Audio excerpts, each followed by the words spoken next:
Net, a very interesting question that comes up in your age when it comes to quantitative trading.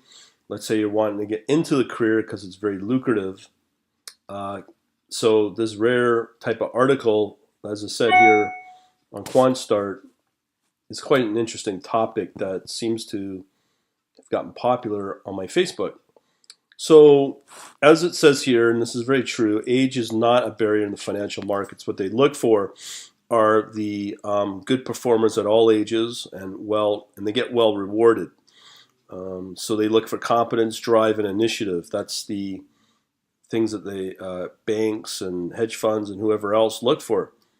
Now, it doesn't matter where you're at, technical or asset management, but these are pretty obvious, um, obvious skills and things that you need to reassess based upon where you're coming from in a career. You need to do a frank assessment on yourself, specifically around math. For me, I probably get killed on the math front if I was to do a assessment or an interview. My math is very weak. I do know that 1 plus 1 equals 3, so I'm good there. But for now, yeah, I'd probably get scorched. So we have here linear algebra, calculus, um, real analysis in the UK, probability and statistics. So those are the skills that you need. It's pretty well a majority of the math skills that you need.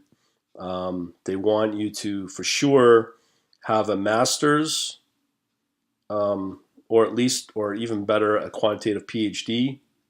Because there's so many people coming out with PhDs now. So now it comes down to things like track record. What have you accomplished on the coding front? Maybe with research papers and open source projects, sort of things that they look for. Now, programming is pretty well getting more and more important.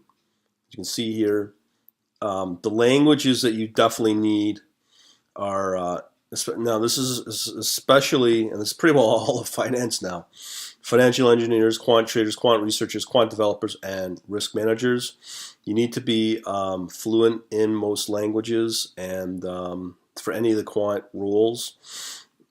So you have to be very, very, very proficient in probably these two languages, Python and C++, which is true. I mean, there's some Java. I'm seeing less .NET, but these are definitely the standards to know. And I would say you'd need to be pretty close to master level. I just did look for some questions on Glassdoor for the kind of questions they asked at High Frequency Trade or at Renaissance Technologies. But I'll go over that in another video. So what else we got? So you need to know the financial concepts pretty well inside out, depending upon the level that you want. Need to know about derivatives, options pricing, algorithmic trading generally, showcase your skills. But you can pick it up through general reading or various textbooks. But I can tell you from my experience, there are a lot of people out there with initiative.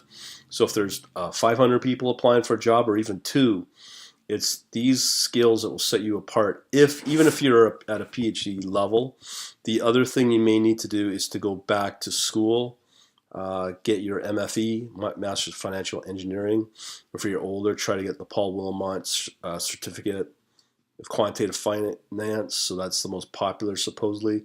So your investments will be anywhere from $20K to $50,000 to get that done.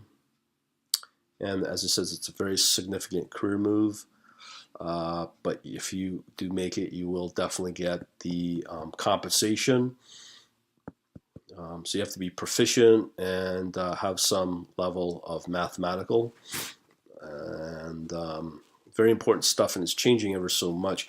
And I can add to this more is that from my experience, definitely machine learning is a huge area, as well as cryptocurrencies as well, to showcase your knowledge in that, because a lot of institutional are moving into that as well.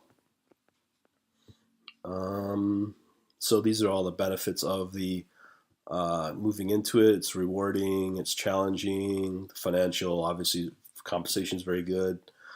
Um, so here's some of the comments.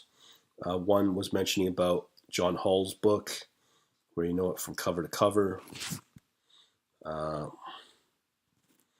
but now more than have so many funds don't want minds poisoned so-called financial theory, and ultimately finances learned on the trading floor.